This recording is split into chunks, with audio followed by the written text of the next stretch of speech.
Greetings and salutations. Welcome back to another round of the Groggy Donkey. I am Jacob, the founder, editor-in-chief, and I'm the Dungeon Master tonight. Wah, wah, wah, wah. I'm joined by the stars of the Groggy Donkey. Please introduce yourselves. I want to be Star Jacob. You can have your own little star on the Hollywood Walk of Fame. Yeah, absolutely. Oh, hell yeah. And it's going to say Morgan. That's That's it. Just Morgan. Okay. The actor, the betrayer of Vega Black Number. Beautiful. And you are? Me? Yes, you. Oh, I am Kristen, and I play Harold. Just Harold. Lovely. And who else do we have? Talia! And I play Astryn. Oh my gosh, my voice cracked. I play Astryn Hansley, the roguish ship captain. Without a ship, sadly. Without a ship. Very, very Captain Jack Sparrow. But while you continue looking for your ship, I will do a recap.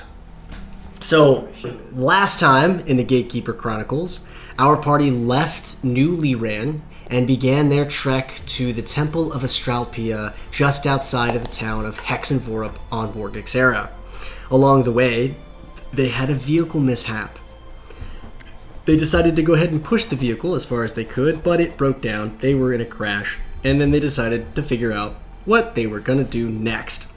Harold had the brilliant idea of separating from the party and going to the town of Hexenvorop in search of a mechanic to get the vehicle fixed. Along the way, he encountered a very interesting man named Jocko, who I described as looking like if Joe Rogan was to ever do Doc Brown in a Back to the Future reboot. The rest of the party... That picture was insane. Yeah, it gave me nightmares. I'm gonna. Yeah, induce me, please, with the paralysis demon. There it is. Wow. So, Yeah, all right. the rest of the party, Vega, Astryn, Saren, and Arduon, as they Yeah, put it away. as they traveled to the temple, they encountered a group of very interesting anthropomorphic salad people called the Salads. The Salads turned out to be cannibals, and they had to fight their way out of that. When Harold arrived in Hexenvorop, he was dropped off in front of an eatery called Beapo's Diner. As soon as he walked into the front doors, he was greeted by the sight of a lizard man wearing a uniform that was that of the Zionagar Theocracy. Harold immediately walked out of the diner, and that's where we're going to pick up tonight's adventure. Harold, Yeah. what do you want to do? You have just seen... Oh, by the way, mark another stress point, please. Yes. We'll do... No, actually, that's 2. 2. Yeah, that is 2. That's 2 stress points. So, what is it that you're going to do? You are in Hexenvorop. You're here looking for a mechanic, but you've also just seen somebody from the Theocracy. What is it that you want to do right now? I am casting Disguise Self. Okay. Because I am not going to look like a furball. Now, I want you to keep in mind It's a good play. that Disguise Self has a time limit on it. It's an hour. And I just want to, in case that lizard man saw me pop in and pop out, I ain't taking no chances. When you're dead, make yourself look like someone completely different. Yeah. Okay, so you've walked out of Beapo's Diner. Where is it that you want to go right now? So I've got a map right here of Hexenvorop for you. This is Beapo's Diner right here. This building marked as number 2. So you're going to be standing kind of right here in front. Where is it that you... What is this? So number 3? Yeah. Number 3 is a tavern. Okay. It's called the Stranded Wing. What is 6? That is an industrial-looking building. There's, from where you can see where you're standing, that looks to be like quite a few like thugs standing around the outside of it. And you will notice that several of them are Lionels. Now, when you say an industrial building, does it look like a warehouse or does it look like a shop, an industrial shop? There is a very nuclear power plant, weird tower looking thing off to one side, some smoke coming out from it. There is a series of buildings and there's some tanks and there is some storage warehouse, but there does look to be some sort of facility where they're doing something, like a shop. Wait, can we backtrack for a second here? Yeah. Was I still in disguise self from before, like the old man? Because when the dude dropped me off, how much time has passed? You would not have been. I would say that between you seeing him the first time and you seeing him the second time, your disguise self would have dropped. Okay, so it's been an hour, the ride there. Mm-hmm. Okay. Yeah. Okay. Just wanted to double check. Oh, I take that back.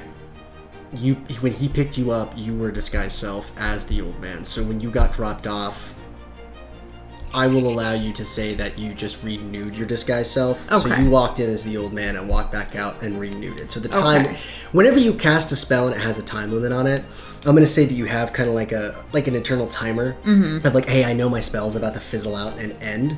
And so you can recast that to up that, re-up it again. Yeah, so I did. So I'm still the old man. Yeah, you're still the old man. Cool. So they didn't see a furbolg, they saw an old man walk in and walk out. Okay. What is 1 and 4? So 1 looks like a mechanic shop. It's got a bay door and a big glass window on one side. From where you're standing, you can't quite see the sign, but it's got 2 cross wrenches on it. Well, that's where we're headed. Okay. Easy enough. So you make your way across the streets of Hexenvorop, and you come up to what looks like a mechanic shop. And out front is a sign, and it says, it's kind of rusty and dirty, and it looks like a sci-fi fantasy mechanic shop, It's got some weird tubes coming out the side of the building, and you do notice that throughout the town there are these odd 10-foot tall structures that they're cylindrical at the bottom, they kind of dome at the top. Excuse me, and they're steps, so that it's a wider base and then it narrows out, and then it's got an antenna that comes up. And you do know that some of these are for on more desert planets, they would be for pulling moisture from the air. These are wells to pull moisture from the ground. So this is like a water tank. Okay. But the sign on the building says Sorvo's Service Shop. Don't ask me to say that 5 times fast. I will fuck it up. You should just shorten, right? Sorvo's, yeah. Sorvo's. Well, I'm gonna walk in. All right, so you open the door. Ding-ding-ding. Little bell dings as you walk inside, and it's a small office space. There's a little desk with a computer, and there's some paperwork, and there's a big whiteboard with jobs written out on it. The bay has a Land Cruiser in it at the moment, and somebody seems to be tinkering on it. And then there's an older gentleman who's sitting behind the desk. I'm gonna go to the desk. Okay. Walk up. The old man does not pay any attention to you. Is there a bell on the desk? Nope. Excuse me, Sonny. Hello, and good morning. Who might you be? Oh, hello. My name is Olnek. Olnek, what a curious name. I'm Sorvo. What brings you in today? Oh, this must be your establishment. You're the Sorvo. Yes, I've been running this store for the past 52 years, back when my dear sweet Eliza was still alive. She passed on a few summers ago. God, what a beautiful woman she was. Most brilliant eyes. Anyway, what brings you in? What can I do for you? Oh, you see, I have a craft, and the ruffle crank, I believe it was, seems to have destroyed the engine, and I'm looking for some help to see if anyone can get her going again. You said your craft went down. Whereabouts is it? Is it nearby? It's about... How far would you say? Half an hour away? It would probably be about a if you're going by land cruiser, it would probably take you about 4 hours to get there. In a southeasterly. 4 hours? Yeah. Southeasterly direction. I thought it was only like an hour and a half. No, because it's like a day's walk. So it would still take you, maybe 3 hours. It'd still take you a couple hours to get there. Oh, that's right, we were walking. You were about to make a day's journey on foot, but it got cut down to a couple of hours because you got picked up by Jocko. Right, okay. It's a few hours from here. Well, for the tow service, bringing it back to the shop and getting it worked out would probably be somewhere in the neighborhood of, let me see here, carry the one and roll that over and add a surcharge on top of the taxes. Fucking taxes. I can't believe they still have us doing those damn things. And, it's going to be 1,500 gold pieces. Oh boy. Well, that's quite steep. Well, we do offer payment plans if that's to your liking. Olnek. Yes, I might need to do that. Would there be anyone willing to venture out with me as opposed to having it towed here? Carmen, come here, please. And he calls out. And Carmen, a large half-orc woman, steps in and I like her already.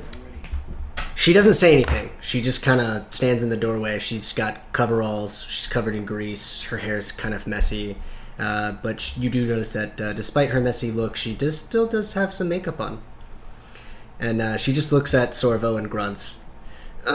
Carmen, could you please be a dear and get together one of my tow trucks? And this fellow Olnek is going to be giving you directions to his vehicle. He'd like it towed back and repaired, please. Carmen leaves, and Sorvo looks at you, and he says, here's a map. Could you please pinpoint roughly just about where it was? And it's a digital map on like a data pad. You can zoom in, and you would have the ability to kind of coordinates, be able to pinpoint where it was, and so you'd be able to give them you could probably give them an 8-digit grid. Okay. If I was to put this in military map finding or navigation terms, you'd be able to give them an 8-digit grid to be able to get there pretty easily. So you give them that sort of information, and the only thing next, I guess, is payment. What were you willing to put up front? Oh yes, I could put let's do 500. 500 up front. 500 gold, yes. Sounds good. We'll do that. 500 up front, and perfect. Olnek, do you live around here? Fairly in the area. I live, it's about, what, days? 2 days? New Liran? Yeah. By vehicle to New Liran, it would take you a day and a half. Okay. I live about a day and a half, 2 days by land cruiser from here. Oh, you must be up in the city. Yes, I am. A lovely place. I remember I took my son there one time for his birthday. Oh, you must have had quite the time. We did! Little rascal, he's grown up now. Boren's his name. He was such a sweet lad. Now he's gotten himself involved with some rather ne'er-do-wells, but that's neither here nor there. Oh, I'm sorry to hear that. Oh, it's fine. Eliza and I did our best, but children, they grow up and they have minds of their own. Very true, very true. Do you have children, Olnek? No, I don't. I was never blessed. My wife died young and I never remarried. Oh, that's unfortunate, but... Well, from one old geezer to the next, I guess these are our golden years. Let's live them up, yes? Well, I hope they're golden. Well, if you're gonna be in town for the next few days, I definitely recommend Beapo's Diner. They've got the most delectable chicken sandwich, and of course those, early bird specials are to die for. Beapo really takes care of the seniors in the town. Oh, that's good to know. Thank you for the recommendation. Of course, Onek. I like you. You seem to be quite the charming chap. Maybe we should go out for a treat later. Certainly. Come back to my place for cricket, sure. Okay, so Starting to really get into the old man thing. I forget that you're Harold. And you're like, no, this is old man now. This is my life. So I did fail again to describe Sorvo, so I'd like to take a moment. Sorvo he's a stout human, kind of hunched over. He's got brown hair, but it's definitely very gray now. He's got still very bright brown eyes and a thick mustache.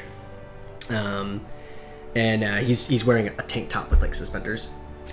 And very, very heavily wrinkled face from squinting all the time. But so you've made this. What's that? He sounds kind of adorable. So you've made this deal with Sorvo to get the vehicle fixed. Is there anything you would do anything else here at Sorvo's? Question: what is the payment plan? You know what? You never actually discussed that with Sorvo, and he didn't really seem to care. Okay. Sweet. We ditch him. So there's nothing else you want to do here at Sorvo's? No. Okay. So you leave Sorvo's and you watch as Carmen gets into one of the tow vehicles and she takes off. She's headed towards those coordinates. She wastes no time in getting there. The radio's blaring and like white girl pop music is playing in the background. So Hell yeah. where do you want to go now? So we got to the Land Cruiser. Carmen took the Land Cruiser? Carmen is... No, she's going by herself. You're still in Hexenvorop. Oh. Did you want to go with... Yeah. Oh, well. Okay, so you step outside, you see Carmen's about to leave. You flag her down. You tell her that you want to go with Carmen. She doesn't say anything, she just grunts, unlocks the door, you get inside, and the two of you zoom off. Okay. Cool. Wonderful. Amazing. Sweet. Yeah, Harold's not hanging around the city, especially after what he saw. Perfect. So, cutting back to the rest of the party. Heck yeah. You guys have just finished combat. Yeah. Okay? And are you guys going to, like, stop here for a minute, take a short rest? I'm going to gather the rest of these veggie pygmy gentlemen. Okay. Gather, because the last time when I ate it, it was some restorative properties. Right? There was, yes. Yes. I'm gonna. Hands of Gut went down, so I'm just gonna take like whatever has like the most, like the head of one of these things, and I'm just gonna plop it in her hands. Just kind of shove it in her hands. In Astryn's? Oh yeah. Okay. And yeah, I'm just like, Hensley, if you die, you're going to make my job that much more difficult. Eat. You want me to eat this? Yeah, and I just like hand her the head of one of these pygmies. Eat That's it. creepy. I give Saren kind of a side eye, like a help. And then I, contemplate whether I should eat it. I'll take a bite and just see what it tastes like.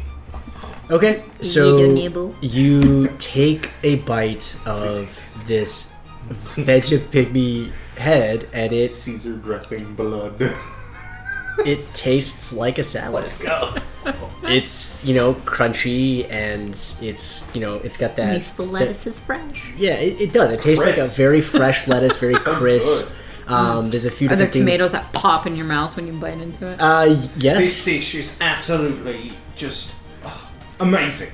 Incredible dish. Yes. And there's like some the dressing comes from the inside of it, and it's very refreshing, and you can The what? the dressing Where does it come from? inside. It's their blood is dressing. Yep, their blood is dressing. So Oh my gosh. Let's go. you take a bite and you can roll one of your hit point or one of your hit die, which should be a D8.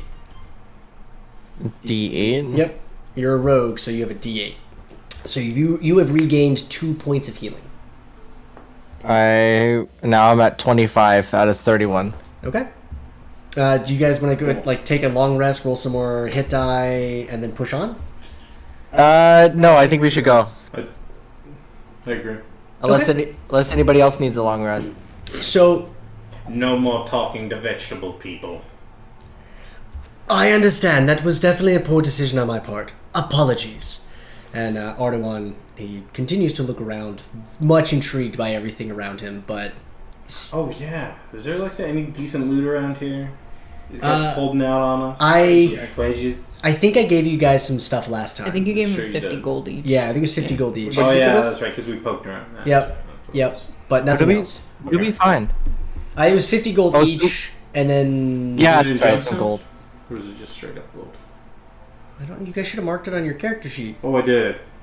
I don't remember what it was. You said it was. No, you said that they it's could just split it gold. up in however they wanted to. That's what it was. Just I the said, equivalent of 50. Yeah, 50 gold equivalent worth of coins. So you guys could have as many copper, Yeah. silver, or gold pieces as you wanted, as long as it was equal to 50. That's right. Thank you. You're welcome. Somebody paid attention. See, I please. listen sometimes. I paid attention. It was just gold. I was like, I already checked. I didn't find anything. So You broke. I know. This is what I have on me. we're gonna. I was gonna say that's what you have on you. We Bank gotta. accounts. We need to work together because you would definitely have more than that. Oh, yeah. Yeah, what's Harold's salary? You said I'm broke. What? So you guys continue along the path to the temple, and it's a pretty standard jungle path. There's those tall, dense trees, all that foliage, vines hanging down, birds calling, and the elevation begins to increase, and you find yourself climbing up a mountain-like land formation. Hillock? A hillock. Yes. Well, it's a little bit larger than a hillock. And It's when a you, legitimate thing. Yes. The hillock? Yeah. Guess you wouldn't probably pronounce it that way. What is it? Hillock. A hillock. It's Hillock. kind of like a knoll. Yeah. Like a dell. Speak English, please. Like a dell. Like a knoll. A dell. Thank you so much for engaging in Old this. English terms. So you guys go up this hillock hill. mount. Yeah, a hill. It's a yes. It's a hill. But when you reach the pinnacle of it, you realize that it is a caldera. Oh shit. It is a old dormant volcano, and so it's got the walls, and in the bottom there, it's probably about 100-foot drop. Is there vegetation at the bottom of the caldera? There is vegetation at the bottom of the caldera. There's even some water, like a little island, and a pathway that leads up to a stone temple face. What the hell do they call those? Don't they have a specific name for lakes inside of calderas? They probably do, and I just don't remember what it was. If anybody wants to look that up, we could find out. Yeah. You guys come up to this stone temple doorway, right? It's got a couple of pillars. It's got an arched roof over it, and steps that go up. And it's easy enough for you guys to make your way down inside the caldera. There's a path. There's nothing like tricky or skill checks that you guys need to make in order to get down in there. It's pretty well laid out. You guys make your way down inside this caldera. You go up to this entrance, and it's larger than it appears from a distance. It's one of those optical illusions where it looks kind of small, but as you get closer, it grows, and it's much larger. And I'm kidding. Oh my gosh. you as you walk inside of this temple, the air, whenever you walk inside, Sure. it becomes very cool, very dank, and there's a hallway that goes on for a while, and it's just like very perfectly cut stones that have been covered in moss. A few have been cracked over the years of wear and tear, and there's some cobwebs up in the corners of the hallway, and it goes on for a little ways, and eventually begins to go down a ramp as it descends very gradually into the earth. It's dark. It is dark. No lit torches. No lit torches yet. Okay.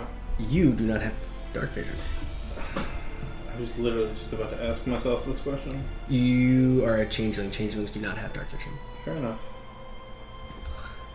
The rest of you, however, can see in the dark. So, as you come around the corner, Talia, you are going to be looking at, it should be the first map that I sent. You guys come into a hallway. It bends to the right and then bends to the left, and you come out into this 60-foot long room by probably 20 feet wide, and it's got a 25-foot ceiling. So you come inside of this room, and there's a very large desk at one side. There's several rows of bench seats on one side. There's an aisleway, and then a couple of more bench seats. Desk. And then there's another series of benches that are facing inwards towards you could see the other bench seats and then the desk on this side. And then there's a sealed door behind the desk. And what's the desk made of? It is a stone desk. Okay, interesting. There are purple orbs around the room that are glowing, casting light, enough for everybody to see. Can I snatch one of these?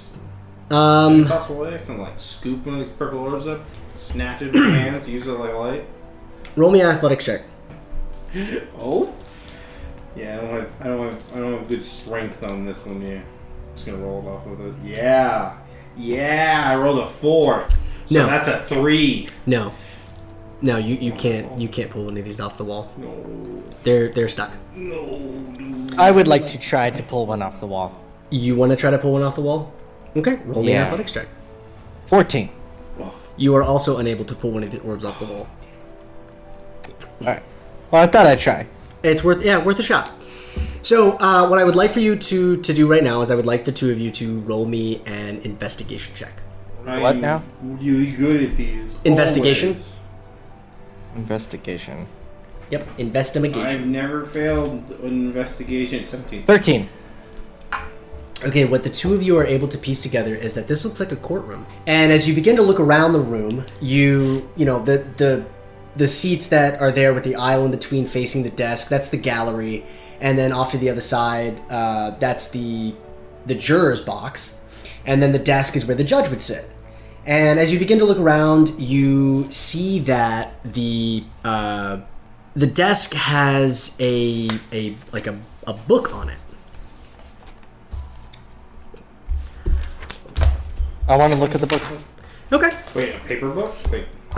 Yes, this would be this. Wow. It's interesting because this is a. It's called a Deju.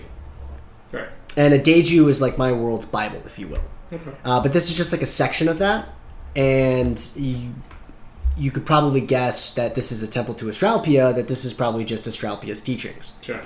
What languages do you guys speak? Oh, that's a great question. Oh, good point. I speak lots of different languages. I speak Common, Elvish, Tendril, and Deep Speech. Okay. Elvish, Goblin, Tendrelli, and Thieves' Cant. Astryn, you cannot read this book. Oh well. It's I'm gonna put it in my bag anyway. Well, it's an antique relic, and I'm pretty sure that what's his face could probably read it. Harold. Possibly, but there might also be someone else in your party that can read it. You don't know.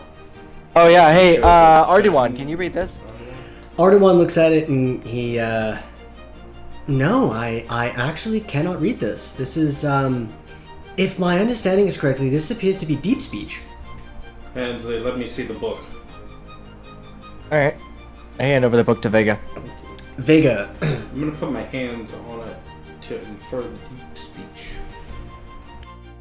And reading the psychic emanations coming off of this book. Ooh.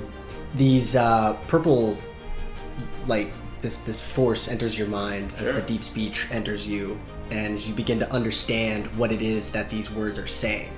Of course, deep speech is not a written language; it's actually spoken. Right. So this is just kind of like a magical. That's why I touched the book. Exactly. Thank you. Absorb the psychic energies imparted into this book. Yep. The words that pop into your head are as follows. Yeah. To truly be judged, one must battle in holy light before fate may take your hand. Thank you. Yeah, Ooh. How forward. How about somebody else's hand? I pull up my circle. Shing. So, I don't. what is it that you guys want to do now? Is Vega telling us that? Yeah, I'm absolutely gonna say this out loud. Okay. Eyes roll in the back of my head as words coming into my mouth, and I just kind of say it out loud as it's I'm gonna be like, brain. I am not gonna almost die again. Something about combat. I'm not entirely sure. It's like, What you guys do? I want to look. Go for it. What's Astryn. that? Go for it. I was gonna say I want to look around and see if I can find like any buttons or levers or anything. Where are you looking? Like around the walls or on the desk. You know, I'm gonna check the desk first since I'm standing there, because like there's a door behind the desk, so I want to like see if like maybe there's like any other hidden doors or anything that might go to like a judge's room or something like that. So, as you begin to search the desk, you find that there's nothing else on the desk other than the book that was there that you now have, and a gavel. Cool. Yeah, no, I don't want anything to do with the gavel. But I do want to pocket the book. Okay. yeah, I'll hand it back off now. All right. Anywhere else you guys want to look in the room? Because you specified the judge's desk, but there's also the gallery. Yeah, like along the walls, along the gallery, like, you know, just checking everything for like buttons, levers, anything maybe that like might be like sent to like a trap door or something like that, because you know I want to try to find that button mostly so that like we know where it is, because maybe that turns off whatever might happen, or it might turn on whatever might happen, because like it's like if we're gonna touch the hand of fate, I want to be able to stop this quickly. Yeah. As you begin to look around, you search the walls and you find some paintings on the wall of Astraltpia. She's a figure-wise, like body-wise, a very attractive woman, but her face is very hard, and she's wearing a white like robe, and she has horns that come off the top of her head, and she's often depicted holding an orb of white light.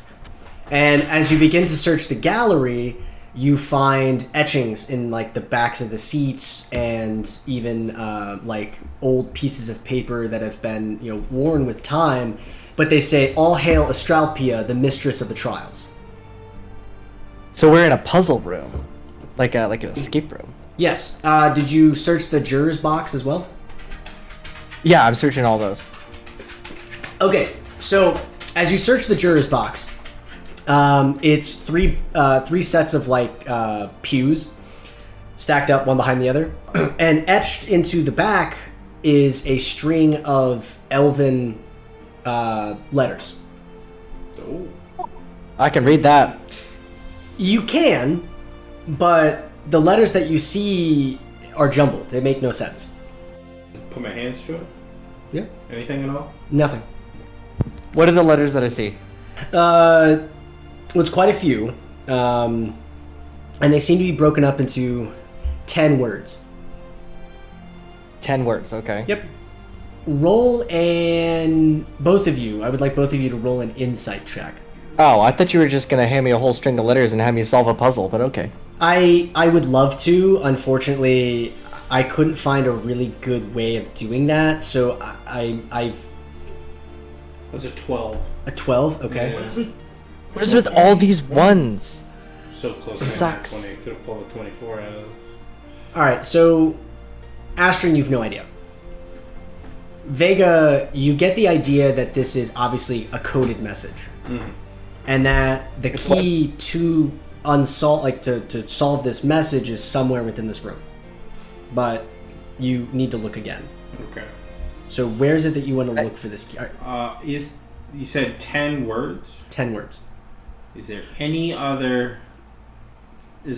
else in this room that there's 10 of? No. I roll another insight check. I want to try again. Do you want to insight something specific? Well, he said 10, so maybe I'm going to... Because most likely we're trying to solve this together, so I'm going to use that clue and try to base it off of like what I know about the room right now. Okay. Come on, not 1. I rolled another 1! Damn. Okay, I am not rolling on this app anymore. I am rolling with real dice. Dice are paid actors. Dice are paid actors. Dice are paid actors. That's right. That's right. Shout outs. Shout outs. I'm down with the calendar. Shout out. There we go. That's a 19 plus a Oh. 1, so I rolled a dirty 20. You rolled a dirty 20? I'll allow it. The number 10 has nothing to do with it. Number 10 has nothing to do The with number it. 10 has nothing to do with it. With the dirty 20, you get the feeling that the Deju that was on the desk has the key to solving this puzzle. Oh, it's in the book. Okay. Shit figured. I'm going to look at the book, and I'm going to flip through and see if there's anything written on like any of the pages in any other language. Okay. So as you go through the book, you find multiple passages in the teachings of Astraltpia, and there's, words like trials, judgment, but you notice that the word fate is underlined multiple times throughout the book. Multiple times? Yep. How many times? Okay, so fate has something to do with the puzzle. Yep. Okay. What did you say that the statue of Astralpia was holding? It's a painting of Astraltpia, and she's holding a painting. A golden glowing orb. She's holding a golden glowing orb. Yep. I want to look at the painting and see if maybe there's anything on the painting or like in the painting that would help. As you look at the painting, she's various poses throughout the paintings, oftentimes holding an orb. Sometimes she is seated as the judge, holding a gavel, holding a Deju in one hand and the gavel in the other. And then kind of like Lady Justice, the blindfold with the sword and then the scales. Are any of the paintings or any of the parts of the painting depict any sort of verdict? Like she's made the judgment, she's issuing the verdict, like... No. Okay. So none of them depict any sort of fate? Nope. So the painting is just useless then? Yes. Alright, I'm gonna keep looking in the book. Okay. Yes, Vega. Looking around the room, is it obvious where, let's say, the convicted would be? Or the alleged convicted? Next to the judge's desk, right in front of the judge's desk is like a lectern where whoever's speaking would be, and then the defendant would be off to the right-hand side. Okay. Is there anything over there at all? There is. Oh! Etched into the railing around the... I didn't do it! Is the word fate.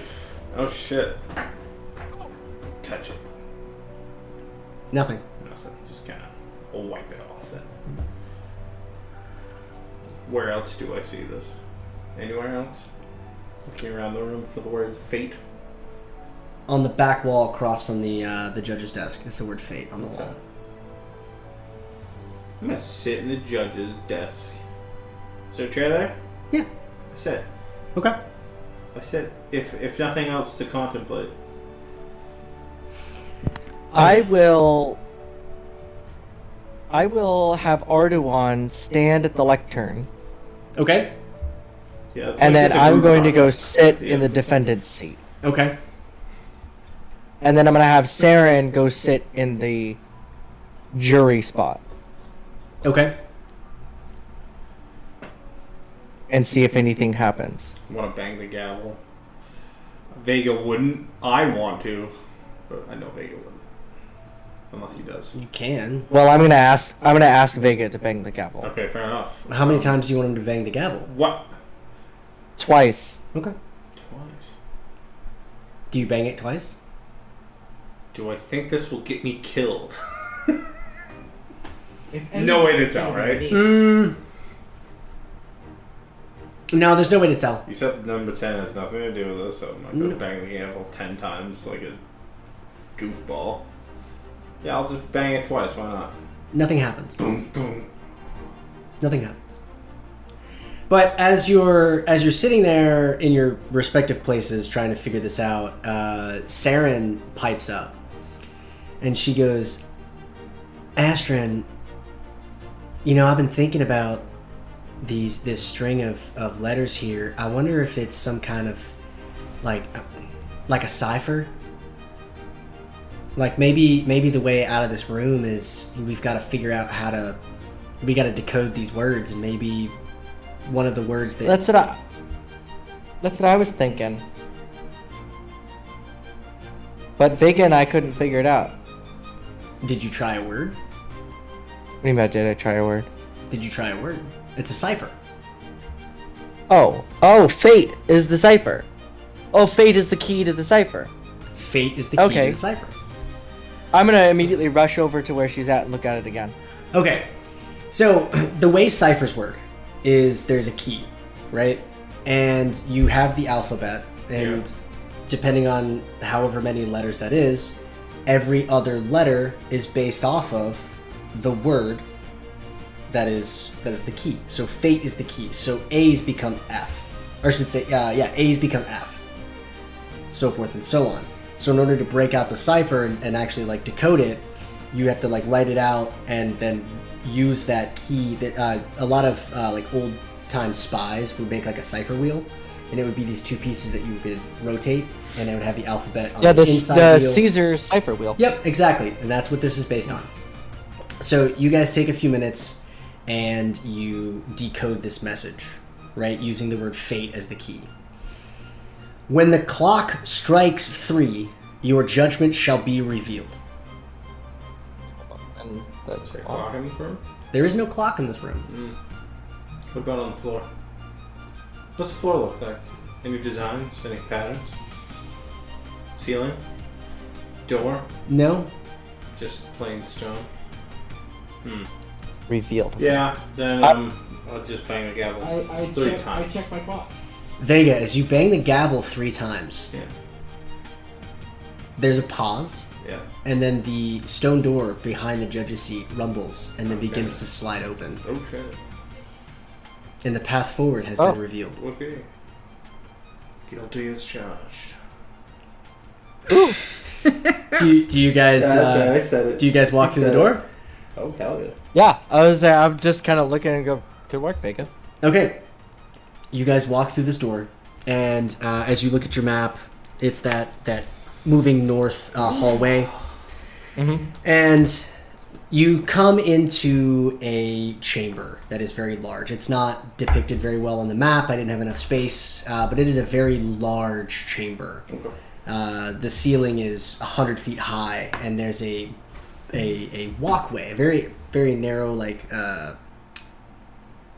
walkway that comes out from the room that you were in, opens up into this chamber. Then there's a very narrow bridge that goes across this gap, and this gap is about 150 feet long. Yeah.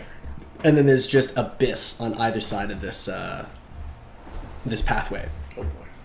And as you enter this chamber, you hear the stone door in the courtroom slide closed. And as you stand there, appearing very large in the air is an ethereal image of a woman with a white robe, horns on her head, a very hard face, holding a golden orb.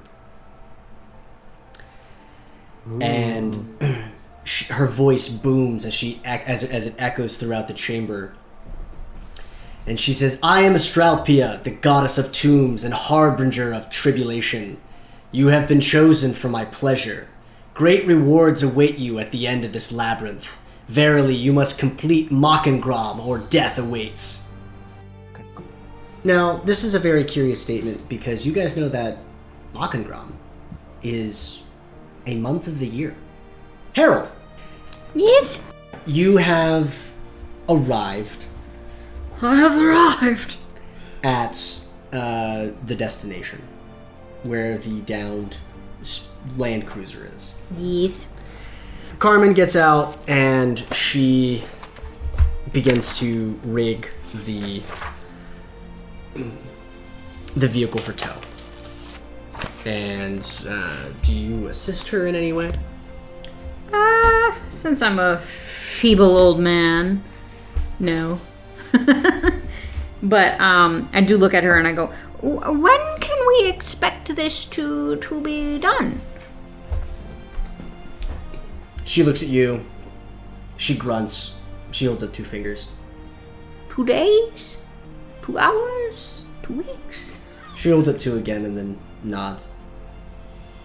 Days? She nods again. Okay. Thank you, my dear.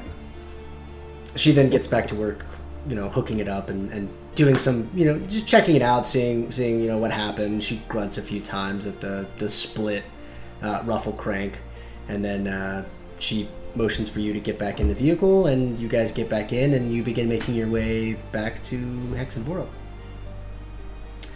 Everyone else. This large stone chamber. I want all of you to go ahead and roll initiative. You guys are not in combat. I wanna specify that you guys are not in combat. But this is going to be turn-based, yes, just to make things just a touch easier. Okay. I rolled an 11. You rolled an 11. I used the app this time. Wow. Rolled an 18. Okay. Give me 1 second while I roll initiative for the. We're gonna die. Do it, I dare you. I don't want to die again. Okay, you didn't die the first. What are you talking about? You haven't died. Well, I was unconscious. I was down to Exactly. 0 hit points. Not the same thing. Close enough. I almost died by salad. Something tells me when we die, Jacob's just gonna throw our bodies into the abyss. What's your dexterity? What is my dexterity? My Who? dexterity is a +6. Plus- Sorry, +4. That's my saving throw. +4. Okay. 4. So it's going to We're at be 18. Vega and Arduon. Oh, I see. He matched me. Yep. Okay. So, as the visage of Astraltpia disappears, the ceiling begins to rumble, and stalactites begin to fall. They're from the ceiling because they hold tight Yes, to the ceiling. very true. Stalagmites might reach the ceiling. This is true. I think it's going to remember. Thank you. It is. Thank you very much. So, you guys need to make your way across this narrow bridge. It's about 10 feet wide. And there are stalactites falling from the ceiling. Uh-oh. So, on your turn, you can take the dash action. You can take the dodge action. If you have a spell that you want to cast to try to get you across, or something that you want to do, you can do that. But at the beginning of every single one of your turns, you're going to have to make a dexterity saving throw. Great. Okay? So, I feel like I have things that will help me with this. it is... Saren is up first. She rolled a natural 20 on her dexterity saving throw. Okay. And she is going to take the dash action and the... Now, she's just a gunslinger. She's not a rogue, so she can't do that. Okay. So yeah, she's gonna take the dash action to move 70 feet across the platform. Okay. It is now Vega's turn. Oh, I have an extra +10 on my speed because I'm not wearing armor or a shield. I can also spend a key to do the dodge action. I think is a bonus action. Okay. If I'm reading this correctly. Features and traits. Patient defense. You spend 1 key point to take the dodge action as a bonus action on your turn. Okay. How long is this bridge? It's 150 feet. Gotcha. Make it. I'm gonna dash. So you're gonna dash, and how far does that get you? Good damn question, boy. Good question. Walk speed 40. That must include my Yep. so you as a monk. So I'm gonna dash and take 80, and then I'm going to spend a key point and use patient defense. Okay, so roll your dexterity saving throw, and I'm gonna say roll it with advantage. Yippee! Dexterity save. Okay, first roll was 16. The second roll is 17. You pass. Oh, let's go. So you take no damage. Arduon is going to go, and he is going to... It's also a bug. It is going to copy me. The little nerd. Yes. I knew it. Yep. He's going to spend a key point, and... Yep, he has 40 feet. So he's going to make it... Try to make it 80 feet as well, and he succeeds... And so he's also able to make it 80 feet. So you are neck and neck with Arduon. Astryn, your turn. Sweet. So I am a rogue. Ha ha ha. So I'm going to use dodge as my action. And I'm going to bonus action with my cunning action and dash. Okay. So do I need to roll a... You will roll a dexterity saving throw with advantage. Dexterity saving throw with advantage. Yep. So that means roll twice. 1 and 2. 10. Seriously? Alright, I'm going to use my inspiration to roll again. Okay. 23. With the 23, you are successful, and you make it... how many feet do you make it? That's, what, 35? 60 feet. You make it what? No, 30. I have a 30-foot speed, so I make it 60 feet. 60 feet? Yeah. Okay. Top of the initiative order, Saren's going to go, and she rolls a natural 1. So she's going to take 2 points of bludgeoning damage, but she does make it almost to the end of the platform. Vega, is your turn. Let's go. Yeah, another dash. 80 feet. All the way. Alright, with your second dash, you are able to make it across. You are at the other side, you are safe. Do I see anything while I'm over here? So what you see is when you get to the end there and you look to the right, you notice that the hallway ends, and there is a large stone, kind of like the front of the temple had a very ornate stone carved entrance with like pillars and that steepled little like roof gable kind of over the top. Yep. But at the center of that is a very shiny green door. Like a jade door? It looks like it's very polished jade, and it's almost A jade temple. yeah. Arduon. It is Arduon's turn. He's going to attempt the same thing. He succeeds on his dexterity saving throw. He makes it across as well. He is standing next to you at the end of this chamber. Stalactites continue to fall from the ceiling. Astryn, it is your turn. Okay, I'm gonna do the same thing. Dodge as my action, bonus action, dash Okay. to make it 60 more feet. Roll a dexterity saving So- throw. Could dash with your action. Hey, 18! And then, oh, never mind. You succeed. I can't use dodge as my bonus, so I have to dash as my bonus. Well, what I'm saying is, as your regular action, you can dash, so that doubles your speed, and then you can come. Oh, I could do that. to triple your speed. Yeah. But I would rather dodge so I don't get hit. Okay. Vega was originally an Owlin rogue, and I would do that while he was flying. I would triple his speed while flying, silently. Okay, so Astryn, you are 120 feet you are 30 feet from the end. Saren is 10 feet from the end. She's going to roll her dex. She's 10 feet. I was going to say. If she was like 5 feet, maybe I could help her, but probably. It's just a little bit beyond. If you were to step back on, then you would risk getting hit as well. Fair enough. It's fine. She succeeds on a dexterity saving throw. She makes it to the end. Vega, anything you want to do in your turn? One of my allies got hurt. Saren took a couple of points of I'm damage. gonna toss her a veggie pig in the arm. Okay. She won that. She will roll a hit die and Snack on that. yeah. Okay. Better than nothing. Astryn, it's your turn. Alright, so I don't have to dash this time, so I'm just gonna dodge. Okay. Death is the enemy. So roll your dexterity saving throw. 16. You succeed. You make it to the end. You guys are out of initiative. Nice. And you notice that as soon as the four of you make it across the end, across this walkway, the stalactites immediately stop falling. Cool. And the ground kind of stops rumbling a little bit. Oh, jeez. Everything begins to settle. Okay. And your attention is immediately attracted to this very polished jade door. Gotcha. Okay.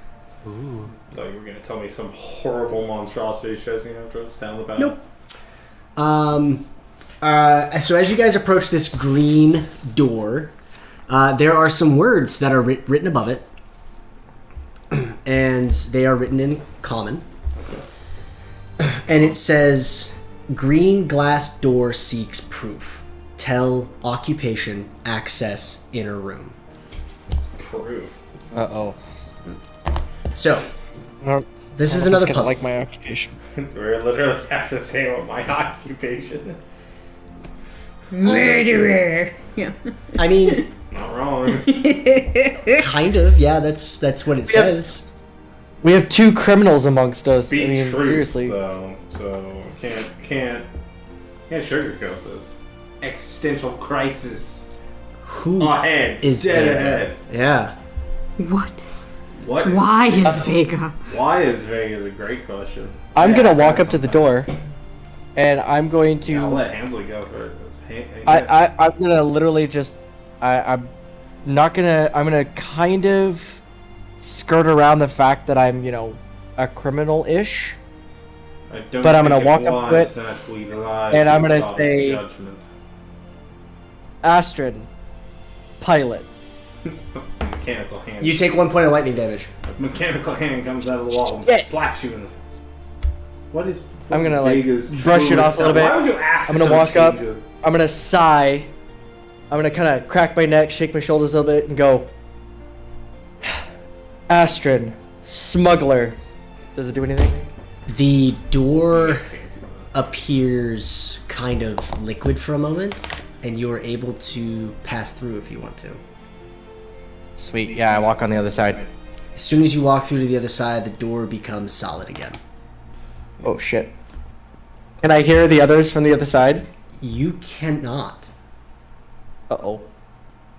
I was gonna shout back, but I mean, I think they figured it out after I said that. Vega, you want to take a stab at this door? What were the words? Green glass door seeks proof. He seeks proof. Tell occupation, access inner room. Do you wanna investigate the words or incite the words? Maybe I want to insight. All right, incite the words. Is it looking for an actual occupation? Is it looking for something that I make money doing? Or is it looking for some kind of greater truth? I rolled a 15. You notice that all of the words in the sentence have double letters in them. What could it mean? What are those letters? Anything fancy? No. Not important. No, the letters themselves aren't important, but you do notice what strikes you odd is that every single word in that sentence has a double letter in it of some kind. Green glass door seeks proof. Tell, occupation, access, inner room. Shoot. Hansley said that she's a smuggler. Yep. Does that have two of the same letters in it? G.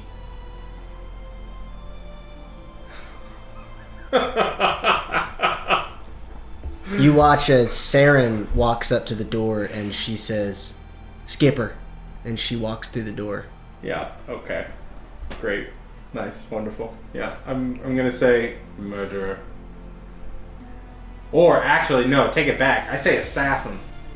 You say assassin, and the door it ripples like it's a pool of water, and you're able to walk through. Murderer. Oh, okay. That's not really an occupation. Assassin. After a few minutes, one's a job and the other's mental sickness. Arduon ends up taking 7 points of lightning damage as he fails a couple of times. What the fuck, Arduon? And then he is able to finally walk through the door. Why are we escorting this guy? What did he have to say for his thing? Yeah, what did he say? Oh, everybody was on the other side of the door, weren't they? We didn't hear what he You didn't said. hear what he said. Bastard, I should have made him go first. Arduon, after you. Please, by all means. Is he just dumb? He just... Cause dumb? He just failed his insight check, that's all. If I was a nicer character, I'd pat him on the head and say, you know what, you did your best. But I'm not that nice of a character, and I will hand him... I will hand him Vegapigme organs to eat.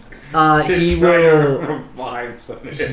will chow down on some Vegapigme. He'll actually I hand him like a pancreas looking thing. And it's all vegetable. Right? I'm sure it looks like green beans and carrots and it's right up his alley. Crouton. very good. It's right up his alley. But he feels a lot better now. Time to eat your mistake, Arduon. Thank you. I appreciate the reminder of my failures in the past. So you guys have made it through the green glass door. And here's a little meta knowledge for you guys. The green glass door was a field game that I used to play in the Marine Corps to fuck with the junior Marines. And the green glass door, hey, what are you going to take through the green glass door? And it works the same way the mechanics... Boots, but you can't bring shoes. I'm going to bring beer through the green glass door, but you can't bring liquor through the green glass door. So that's the way the green glass door works, and I just made it into... playing this game with you, and I totally forgot how to play it. Yep. So, it was amazing. So, alright, so you guys have just... hard at work. You guys have made it through the green glass door. Harold, we're gonna cut back to you. You're chilling in the... Harold, what's it like not having to almost die? Not that I would. You know what? Olnek is jamming with Carmen to these pop songs. So this little old grandpa looking man is just getting down and digging with it. Ray-Bans on. Hell Like, yeah. Halfling Levine is on. Halfling Levine. The whole the white Now, chicks thing wait. with, Is He that got the Avril fanboy. Levine or is that Adam that's all Levine? right. Which Levine? I was thinking Yeah, Avril. that's Avril. Okay, yeah. Yeah. Subjectively a far superior artist, in That's- my opinion. That's just total white girl pop. Yeah, that's what I said at the beginning. I said white girl pop, so Avril Lavigne, Yeah, absolutely, 100%. Avril Lavigne. So we're not listening to Marooned 5. Maroon. I mean, not? it's kind of white girl pop, honestly. But anyway, so your spell is gonna come to an end here pretty soon. You gonna re-up that? What's that? That's a good question. Magic hand sign. What are the verbal and somatic Right. components of that? Just crank the music up really hard. What's that? Right? Fine. You got this. It does. It requires verbal and somatic components. Oh, so there's boy. definitely some hand gestures and some words that you have to say. Anybody with half a brain. Well, like, you technically could say it under your breath. His hand signs is like spirit fingers over himself, Okay. All right. So just like this. That's fine. And the verbal component is ah. perfect. I'm so upset this is not a visual medium.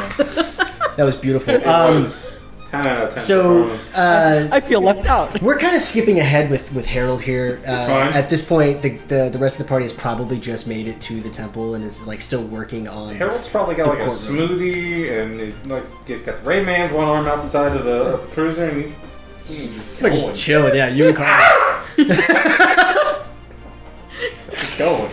So you're almost back at Hexenvorop. What is your plan once you get back into Hexenvorop? Lay low. Where do you want to? Where can you show me that map again? I certainly can. You're gonna come. What is 7? I think that's the one we didn't go over. 7 was the one that Jocko started headed towards. What was it though? You didn't go over there. Oh, I couldn't see it from where I was. You couldn't really see what it was. Okay. You know what? You know what? I'm gonna go back to Sorvo's. Okay. You make your way back to Sorvo's, and Can I just sit in the waiting room? it's a 2-day wait. Well, for now, that's what I'm doing. Okay. I'm just gonna chat with the old man. We're gonna kick it back and, talk about the good old days. And babes and, I remember in high school there was this young redheaded lass, and she was just the most beautiful girl in the world. Those are the fiery ones. This was years before I had met my Agreed. whatever the hell I just called this. I can roll it. Wife's name. There it is. Elisa. Yeah. Eliza. This was years before I met Eliza. What's my wife's name again? Yeah. It's been How so old am I? Who are you? What do you want? I'm only 75. I'm not really that old, but I just sound old. It's been a long several decades working as a mechanic, turning wrenches and getting covered in grease, going home and drinking Pabst Blue Ribbon. TV dinners and the whole nine. Stop. It's too real. Stop. Anything else you want to do while you're in Hexenvorop? What is there any, on the outskirts of the town? Is it, desolate, or is there plant life? Is there animal life? Or is it just, desert? What are we looking at here? It's pretty cleared out around the town. You do notice that there's some vegetation, like crops, being grown up on this hill right here. But then around that, it's jungle again. I'm gonna go into the jungle. Roll me a survival check. I haven't even gone in there yet. No, you're in the jungle. You said you were going in there. So you're am hiking going through in the there. jungle. Roll me a survival check. 17. Okay. You walk for some time and just enjoy nature. Your spell fades and you're herald again, and you continue to travel on. Now, one thing I did not realize that I could do, that I was reading up on, per every long rest, I can make one experimental elixir Yeah. in one of my empty flasks. So I would like to do that. Okay. And I'm gonna roll. I think it's a d6. Yep. Roll a d6 on that table, and 3. So resilience. Cool. nice. Okay. Sweet. So add a potion of resilience to your inventory. Awesome. So we'll cut back to the others. So you guys are in this temple, and you've got the maps in front of you. Where do you guys want to go next? I've marked off some rooms with some numbers on there. You guys went through 1 and 2. You guys can go to 3, which is down to the bottom left-hand side. You guys can go up to 4. You guys can go into 5, or you guys can go into 6. I'm getting the sense that Astraltpia wants us to do these in order. Okay. We should probably go to the left immediately.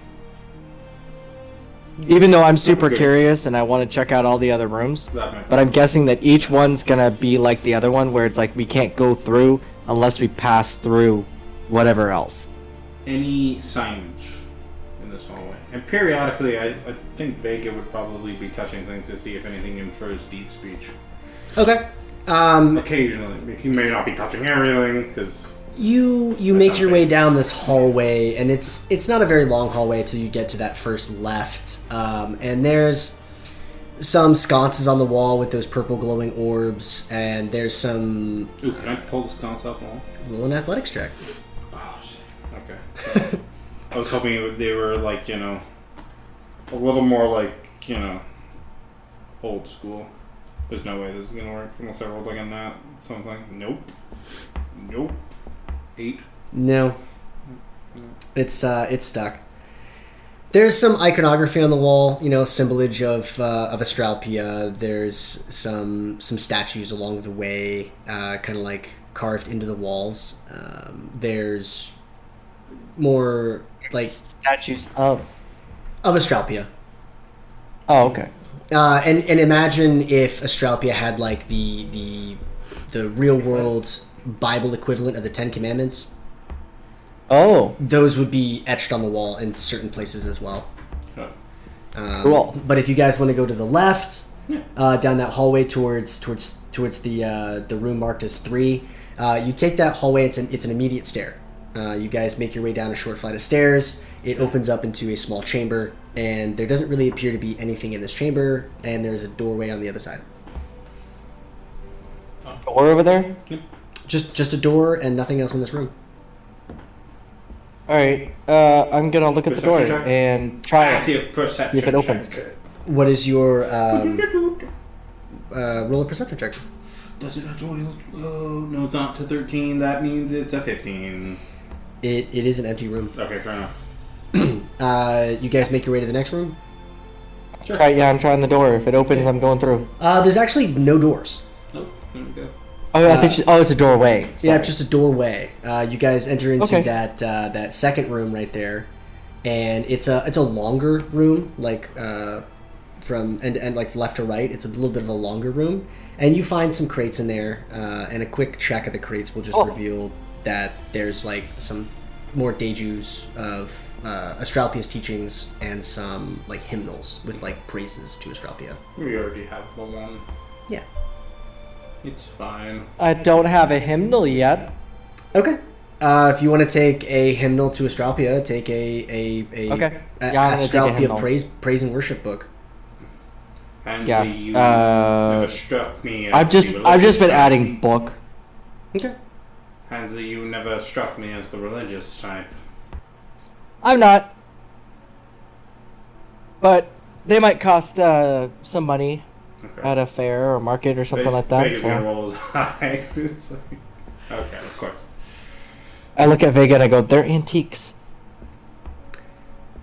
You guys continue down to the next hall, the next doorway into the next room, and it looks more like it looks less like a room and more just like a widened passageway that leads to another turn. And long as set you of guys, staircase? what's that? Is that a really long set of stairs? That is a very long set of stairs. So you guys make your way down there, and it Cool. keeps going. It is very, very long, and you guys are walking for several minutes going down these stairs. Cool. And when you come into this chamber, there is 4 pedestals, Ooh. and the floor is covered in about 5 inches of water, 5 to 6 inches of water. Did the pedestal say anything? No, the pedestals don't say anything. In the center of the room is What's that? In the center of the room is like a mossy rock-covered formation of some kind. And then there appears Okay. to be a chest on the other side. Ooh. I'm gonna kneel down and touch Are there any the water rocks? really quick. Are there any rocks in this room? Outside of the pedestals, no. You want to touch the water? I will find... I mean, I'm touching Yeah. the water with my feet. Nothing's happening, so. Oh, I'm not going in that water until we've tested it. I'm still on the stair. Okay. I You- mean, unless Astryn moves ahead of us, in which case I'm like, "Pfft, no, go for it. Oh, I thought I was in front, but okay. No, yeah, that's what I'm saying. If you want to go right down in it. Yeah, I'm Let just me gonna look something up real quick. Fair enough. He's looking up the effects of still water on flash. Oh no. I'm kidding. He's not. Well, I mean, I've stepped 1 foot into the room. Okay, what are you guys gonna do now? Nothing happens as I step in the room. No, nothing yet. Cool. Can I see in the room? Like, is there light in the room? Is there light in the room? Yeah, there's purple orbs on the wall. The purple orbs? Okay, so it's lit up. Okay. Well, then, yeah, I'm gonna walk into the room and check out the pedestals. Perception check. And if there's nothing on the pedestals, then I'm going to check out the big mossy thing. Okay, so you walk up to the pedestals, and there's nothing interesting about them. They just seem to be like pedestals, like a plinth. No writing on it? No, nothing on the pedestals. Oh, okay, like a plinth. Okay. All right. Yeah. No. What's this? What put this Rossi mock? Mossy. Mossy rock. This Rossi mock. Yeah. Are you touching it? Well, I mean, yeah. Okay, so you reach your hand out and you touch this mossy rock-looking thing, and it bellows at you. It makes a sound when I touch it. It bellows, and it stands up into this giant, very large, shrubbery, mossy-looking, like amorphous creature. And I need you all to roll initiative. Shoot. I rolled an 11 again. Alright, there we go. 16. Sweet. Okay. Now that everyone's rolled initiative, for your guys' meta knowledge, this is a shambling mound. Oh no. So, And you're touching it. and you have touched it, yes. Yeah, I touched it. They touched the butt. Yeah. Touched. So, Serenity So I woke it up. Up first. I need to print off these character sheets so I don't have to keep doing this. And the first thing that she's going to do is she's going to expend. You guys are kind of clumped up right here in the doorway, so she's going to kind of lean around the two of you. You are Arduon and Vega, and she's going to fire a shot at this shambling mound. Okay. So that's going to be, which will hit the shambling mound. Good. If it didn't, I had an idea. I am just biding my time for a certain action to attack. Somebody just attack me in a certain way, and I can use this ability. You watch as Serenity leans around, fires a shot, and it hits, and it looks like it was supposed to do more damage than it actually did. But she has 2 attacks, and so she's going to attack again. She rolls a natural 1 on her second gun attack. jammed. Did we level? Not yet. Okay. Yeah, so that's the end of her turn. It is now Vega's turn. Astryn looks like she's in obvious danger. Yes. Yeah, great. I let out an exacerbated sigh, and then I stomp into the room. Okay. And we're going to go ahead and attack this thing with my scythe. Oh boy, does a 14 hit? A 14 unfortunately does not hit. Wow. Ooh, okay, cool. I'm gonna take a bonus action, unarmed strike this. Go for it. Wow, I rolled a nat one. Alright. So you strike with your sickle and you aren't able to pierce the shambling mound. You then reach out with your offhand to make an unarmed strike, and you just miss wildly. Okay. I think that still procs off Agile Parry. Okay. So I just kind of take a bit of a defensive stance. Okay. What does this Agile Parry do? I have my Kensei weapon in my hands. It gives me a +2 bonus to my AC until the start of my next turn. So instead of 16, I'm at 18. Okay, just remind me of that on your turn. It is now Arduon's turn. Arduon is going to make an unarmed strike, and he misses. Bonus action, he is going to try to hit it again, and he misses again. He's going to kind of move off to the side, to the right. Yeah. Well, as you guys are looking into the chamber, so it'll be to your guys' right. He's going to kind of step off to the side over there. Astryn, it's your turn. So I'm gonna take the cunning action, disengage, because I'm right next to it. Yes, you are. And I'm gonna run over to the chest and see if it opens. You find that it is locked. Okay. So if that's the case, then I'm gonna use my action to fire a shot at the lock. Well, you can do that, or what I will allow you to do is I will allow you to use your action to pick the lock. You are proficient with thieves' tools? Yeah, my sleight of hand is a +5, and I'm proficient with thieves' tools. Okay. I will allow you to make 2 attempts to pick this lock, but Okay. we are going to be running things a little different for in-combat lockpicking. Or in combat lockpicking? Yep, for in-combat lockpicking. So the DC is actually going to be a DC range. Okay. And the DC is going to be lower, technically. It's gonna be what? Lower.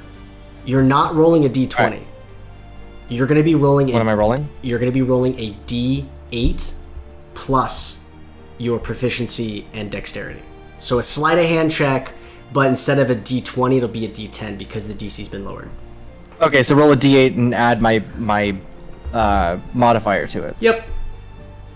I Okay. can see Hansley trying to do this right So I rolled an 8 + 5. See Ashton trying to pick this lock in the middle of this fight. All right, so you succeed. So 13. Okay, cool. So I opened it up. What's inside the chest? You find a... It's a mimic. I considered that, but It's so you pick this lock and it looks like a standard skeleton key. Looks like a what? A skeleton key. Nope. It's The not. lock looks like a skeleton key? It's a key. It just looks like a skeleton key.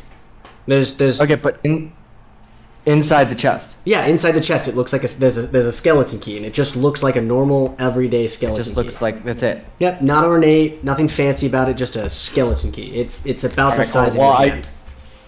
Okay, well I used my action to pick the lock, so I can't do anything yet. So. I would allow you to grab the key. Okay, well I pick up the skeleton key. Okay, that's your turn.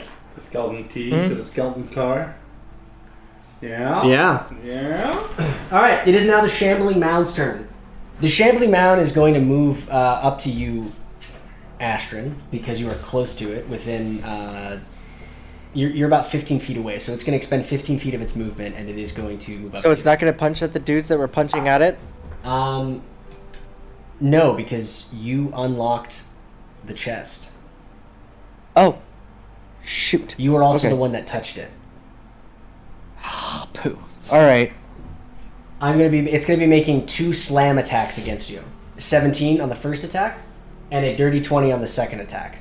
What's my damage? You take a total of 26 bludgeoning damage. Ooh, shit. 26? Yes. And because both of these attacks hit, you are now grappled by the Shambling Mound. I'm unconscious anyway. I see. Okay. Nos again. This completes it. So he reaches out and these amorphous appendages come out and they slam against you and then grab around you, and you are now unconscious but grappled by the Shambling Mound. It is now Serenity's turn. Kick its ass, Serenity. Her first shot misses. You suck, Serenity. Her second shot hits, There you go. and she does a total of 16 damage. That was okay. Could have done better. So she snaps 2 quick shots at this, and again, you notice that whenever the round hits the Shambling Mound, it looks like there's supposed to be more to it, but it doesn't it doesn't do more than just that typical piercing damage. So it is now Vega's turn. Okay. Yeah, I'm gonna try to sickle. Can I sickle? This is gonna be called shot, and you can tell me no if you don't want. But I want to try to sickle off one of its appendages and try to get it to drop handily. I'll allow it. I'm going to increase the DC, his AC for this by 1. That's fine. So you'll need to hit a 16. Let's do it. Let's do it. Actions. Okay. I have +6 to this. This is very doable. There you go. I hit it. 16. Meets it, beats it. Meets it, beats it. So go ahead and roll your damage. 4. So for a total of 8. A total of 8. Max damage. Okay. Try to cut at one of its well, Christ, what do you call them? Not pseudopods. That works. Pseudopod. Yeah, pseudopod. So you weren't able to cut the pseudopod off, Okay. but you did damage it quite a bit. Astryn, whenever it comes to your turn, I'm just letting you know this now, Arduon is going to heal you. You will have advantage on escaping from the grapple. Gonna make an unarmed strike as well. Okay. As bonus action, so we can get that sweet agile parry. Total 15. That hits. Let's go! 5 points bludgeoning damage. Okay. So there's a Amazing. So spongy you mass reach of out with your crap. sickle and you make a really deep cut on this like pseudopod arm appendage like deal, and it's like soft and squishy but also like still kind of hard at the same time. There's like purchase to it, you know, as you cut through it, and you make a deep gash. And then you reach out and you strike again. It's this really spongy feeling, but at the same time it's like solid. And you do, you know, a decent amount of damage. Okay. I have a question. What? Do you just walk around with like a full-size sickle all the time, or is it like a little mini handheld one? Because that's creepy as shit. Not terribly unlike Bishop's axe, which kind of unfolds. Okay. It's essentially Because if you're just kind walking of around with literally a sickle, that would be just kind of so unfolds scary. and That would be so daunting. So what? it's like a folding sickle. Okay. So what you're thinking of is a scythe. Yeah. Oh, okay. A sickle The is size a. like a 2 Well, that's which the we- handheld there one that like is goes in like this. D&D. That's a sickle, Yeah. but it's still like long and kind of creepy. Yeah. Yeah, it's Yeah. a folding one, so it kind of fits real nice and neat in Yeah. my Okay. pocket. Okay. I flick it and then blade extend. Yeah. Okay. Yeah. Oh, yeah. Like a switch Yeah. sickle. Yeah. And I we would. get real fancy with it. We'll put a chain on the end. I was gonna say you could even flavor it to be more like a kofesh Exactly. if you Oh, wanted. like Coca? Ooh. Yeah, if you wanted Because I to. like the idea of like, hey, let's put a chain on the end of this. Yeah. Give it a little reach. Like a chainsaw blade. It doesn't necessarily like. No, like a chain on Oh. the end of it, like a literal chain where I've got it in my hands, so I can swing it and toss Some it flair. at enemies, Well- and then just like We'll work rip on it that. out of them. Yeah, we'll work on that. We could upgrade. We could do that. We could get I that. don't know what that's called. I'm sure it's got a name. So Arduon reaches out his hands and he casts Cure Wound. He gets up close to you and he touches Astryn on her leg and casts Cure Wounds, and you get back 17 points of healing. Yep. So it is now your turn, and you have you are grappled by the shambling mound. You've been healed. You now have 17 hit points. You Going to assume that I probably dropped the key. well, if you grabbed it, you can have put it in your pocket or your pack or something like that. Well, it probably just happened right after I grabbed it, because, 6 seconds. So I grabbed the key, and then he turns around, bam, bam. Okay, so you've dropped. I the probably key. dropped the key. Yep. So I'm gonna cast Mage Hand, and I'm gonna pick up the key with my Mage Hand Okay. to bring it to me, and then I'm going to hold on to this key for dear life, and while I'm being grappled, I'm gonna try to look at the I'm gonna try to check out the shambling mound to see if there's any like keyhole on him. Okay. Roll an investigation check with disadvantage. Okay. 4. A 4. Yeah, because I roll shit. You you don't see a keyhole on the shambling mound. I figured. Anything else you're going to do in your turn? I see you've used your I can't, I'm action grappled. and your bonus action, and you're still grappled. So it is the end of your turn. I didn't use any bonus action or anything, so. You cast Mage Hand. Oh yeah, that's right. So that's my bonus action. Yeah. It's my cantrip. Oh, well, I guess I can try to do a strength check to try to. Well, hold on. You did an investigation check to see if there was a keyhole, right? That's true. That's an Yeah, action. That's my action. Yeah. Okay. So yeah, I'm good. I'm grappled. I can't really do much. Okay. It is now the Shambling Mound's turn. It engulfs you. The Shambling Mound pulls you into its torso, and all of its like mossy, spongy body engulfs your body, and you are now inside of the Shambling Mound. Yeah. While you are inside of here, you are blind, restrained, and you cannot breathe. Yeah. You do not take any damage right now, but at the start of your next turn, I'm blind, restrained, and cannot what? You're restrained, you're blind, and you can't breathe. I can't breathe. Yeah, you're suffocating right now.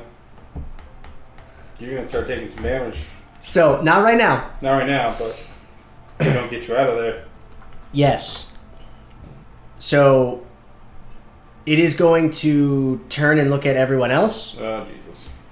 and that is the end of its turn. Be great. It is now Astryn's turn.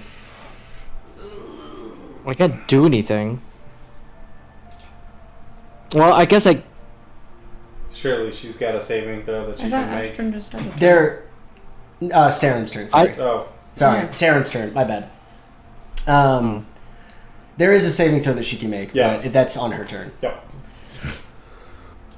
Damn it, Hansley.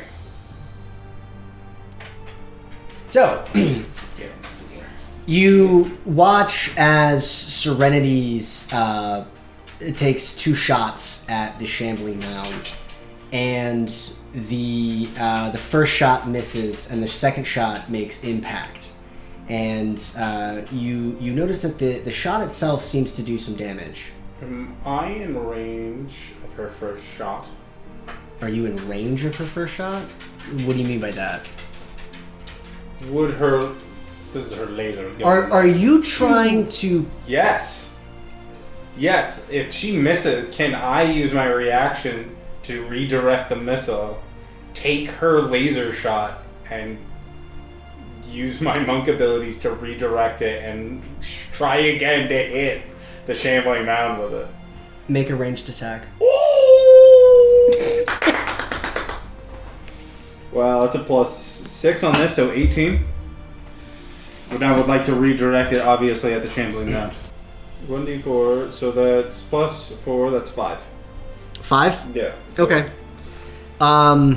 So Saren misses the first shot, Yep. and you do some weird, I really do. cool, fucking awesome monk shit, and you redirect this round Snatch this fucking laser bolt back into the and Shambling Mound, and deflect it it. does a bit of damage. Yeah. She hits off her second shot.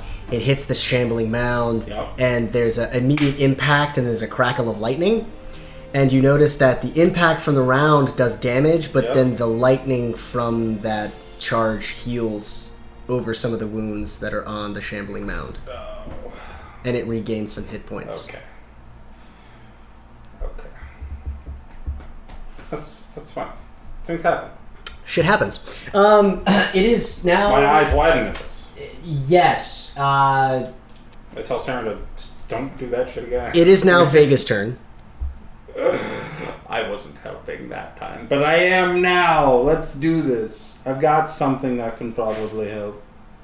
Yeah, I'm gonna grapple this thing. No, I'm kidding. I grapple the grappling monster. Sickle attack. Let's go. Specifically, I'm trying to obviously whoever Hansley was. I'm trying to cut Near that. shit. Yeah, Okay. 16 on that. Oh, that hits. Okay, cool. For a total of 7 slashing damage. Make a melee attack that involves using your body to deal one of the following effects. I'm going to make an unarmed strike. Wow, really? Okay. I'm gonna have to put some points into strength at some point here. I'm just gonna make a regular melee strike. A regular melee I strike? was thinking about grappling this thing and trying to rip it open, but it's not gonna work because I don't have the strength for that. Okay. I'm just a flabby little monk. I don't got that. Yeah, I'm just gonna do regular unarmed strike against the thing. Okay. Wow, that was bad. 14? Misses. Dang. You watch as you go to hit and you just like graze off of its side. Right. That was it. Okay. Plus 2 to the AC.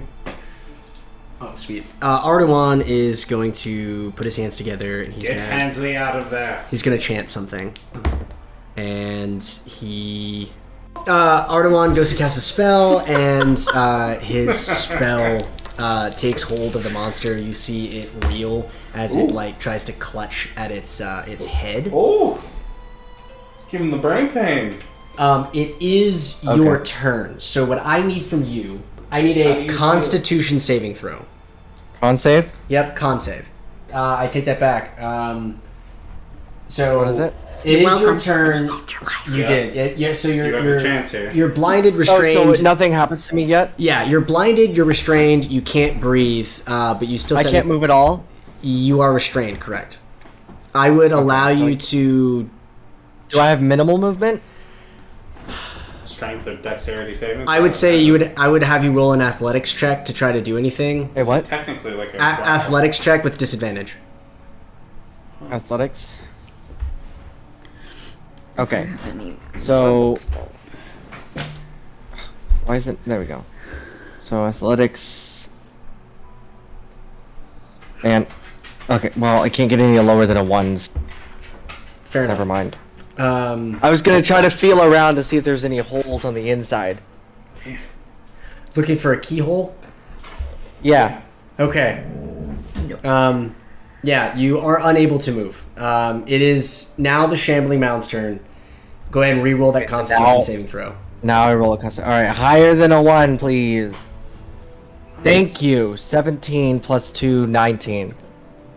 Okay, amazing. You succeed, and you take no damage. The Shambling Mound is going to look at Vega, and he's going to make 2 slam attacks. Your AC is 18 right now? It is. And I also have the cloak of... Oh, that's right. the cloak. I have the cloak. This thing is going to attack me at disadvantage until it hits me. All right, so it reaches out. Its first attack goes wide, and it misses. Good. And it comes around, and it manages to hit you on its second attack. Okay. And it is going to deal 18 points of bludgeoning damage to you. That's not good. I am now going to have the Shambling Mound roll a Constitution saving throw. You did do damage to it on your turn, right? I'm gonna have it roll a Then go ahead. I'm gonna have it roll a Constitution saving throw. Like, I cut at it with the scythe directly where Astryn was taken. Okay. So on its turn, it's taken some damage, and it begins to kind of convulse a little bit. Yep. And it opens up, and Astryn, you fall out of it into the water. Wait.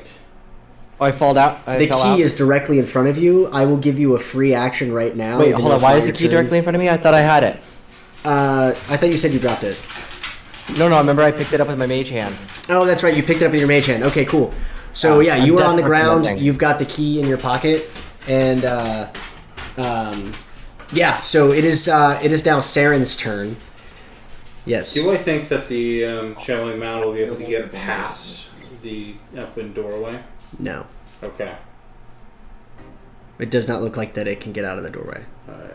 So, and Saren sees the same thing, and she is going to say, "Hey guys, I think we need to get the fuck Yeah. out of here. Let's go." too, And at she's that gonna moment. she's gonna stand by the doorway with her pistol out, and she's gonna like wave you guys towards yeah. the doorway. What are you guys doing? Vega, it is your turn. I don't know if I've got the strength to... Is Astryn on the ground, basically? Astryn is She's prone on the ground. I'm on the ground. I got 8 strength. I don't think I have enough strength to be able to pull her out here. But I think... Also, we're in melee range of this thing. Ash is a rogue. I don't have to worry about her. Right. I've noticed she's a roguish individual. Very. Slip right out of danger when she needs to. Can, yes. Okay. I don't want her to die.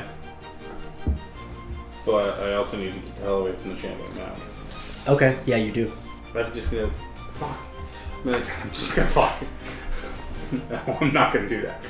I look at Hansley and I go, Hansley, back to the doorway. Quickly. And then I'm going to disengage and then move my speed to Saren. Okay. So you move past Serenity up into the hallway. Well, I won't go that far.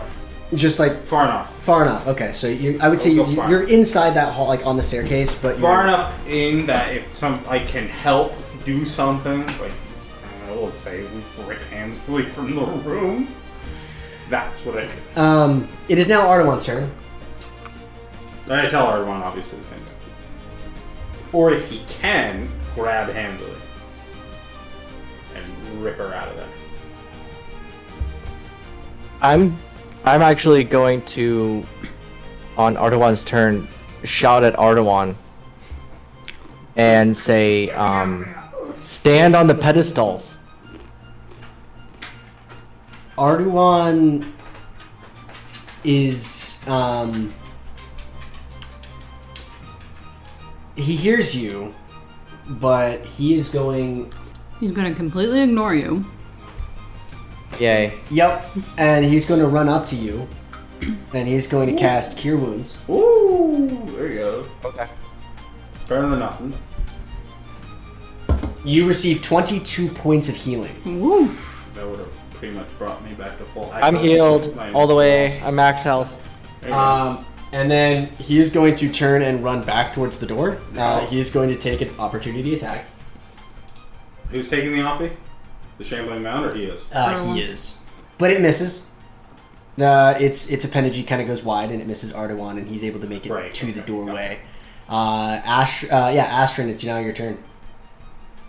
Yeah, I'm right up underneath this thing, right? You are. You are prone on the ground, okay. And you are... How tall is it? It's considered a large plant. So it's a large size. So it's around 10 feet? I would say, yeah, somewhere between 10 and 15 feet. It would take up 4 squares. It would take up 4 squares, yes. I am... Sorry, I'm calculating what maybe I want to do.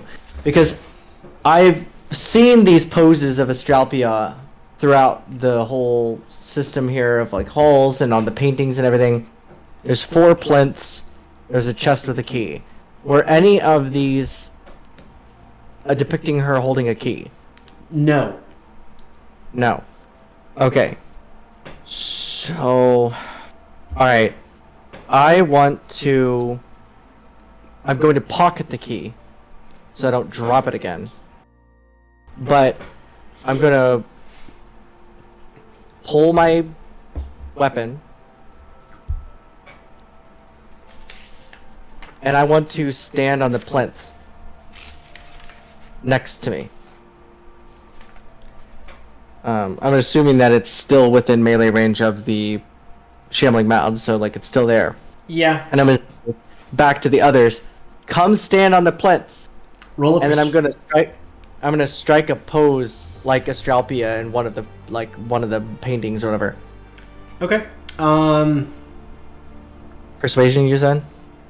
Yeah. Up to me whether I choose to do this or not. I would. Yeah, roll a persuasion check. And I'm gonna say roll it with disadvantage. All these disadvantages are kicking my butt. No, it doesn't matter. I rolled the same thing. 10. Okay. All right. It is now the shambling mound's turn, and it moves up to you, and it's gonna make 2 slam attacks. A 9 does not hit you, right? But a 17 does. 17 does. Okay, so it reaches out and it slams you. The first hit kind of like lands more at your feet. The second one hits you across your torso, and you take 13 points of bludgeoning damage. All right. Am I knocked off the pedestal? No, you're still on the pedestal.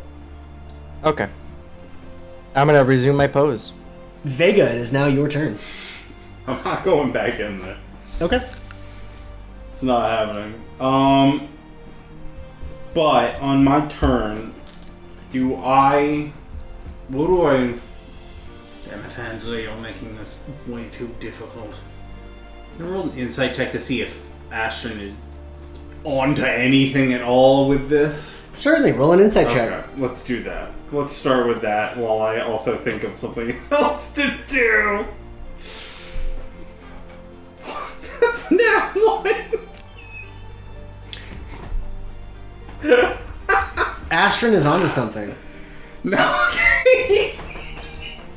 God damn it. It seems like whatever she's doing might be the answer. Fuck.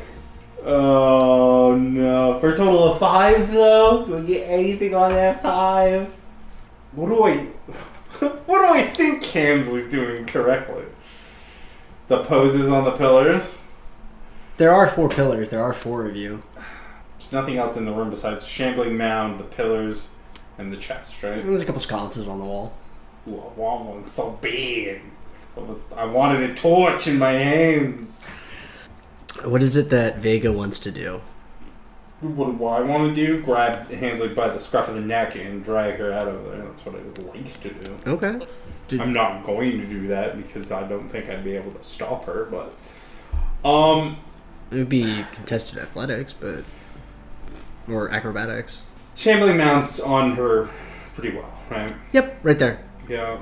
Could I try to persuade the shambling mound and goad it so that it's comes over this way? And leaves her alone? Roll a d20. I will let you use either your charisma or your intelligence based off of what it is that you want to do. If you're like trying to persuade it, you could use your charisma. If you just want to try to... Well, I have persuasion. Can I not just roll persuasion? Yeah, roll a persuasion check. Perfect.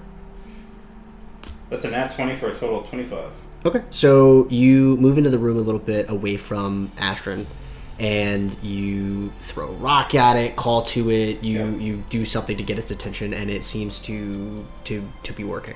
Okay. Do I think it's fast enough that it would be able to reach me within its turn? Possibly. Okay. I would like to be out of reach of this thing. Okay. You'll have to do some fun little monk stuff in order to do that. Okay. But you've done your action and movement. Is there a bonus action that you want to take? I feel like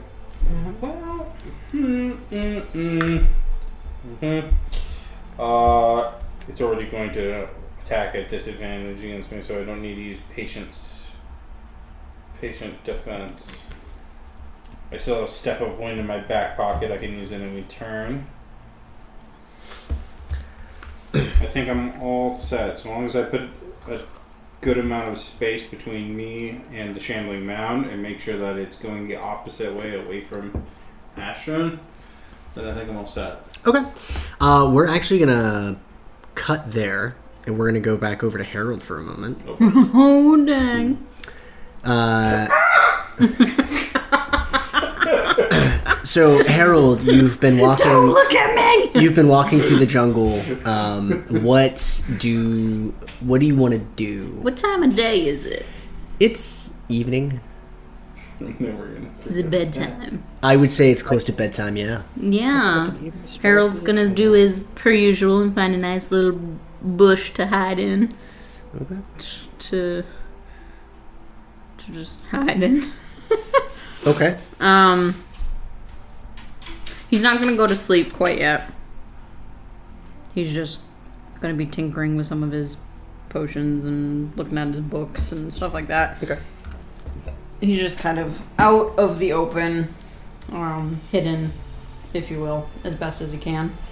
So you spend your evening tinkering with some potions and stuff, and you eventually bed down for the night.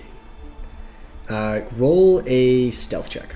14. Okay. So we're gonna end right there for the night. We're gonna end session, and we will Why am I stealthing? we will pick up next time. We will try to figure out what happens with the rest of the party and the shambling mound. I have to make me wait a whole week to die. Yeah, and then we're Wonderful. also gonna come to figure out what the conclusion is of Harold bedding down for the night and his stealth check. So thank you for joining us here for another round at the Groggy Donkey. We look forward to having you with us next time. And in the meantime, be sure to tell all your friends about us, like, comment, follow, subscribe, do all that good social media stuff and all the platforms that we're on. And until we meet again, stay groggy, everyone.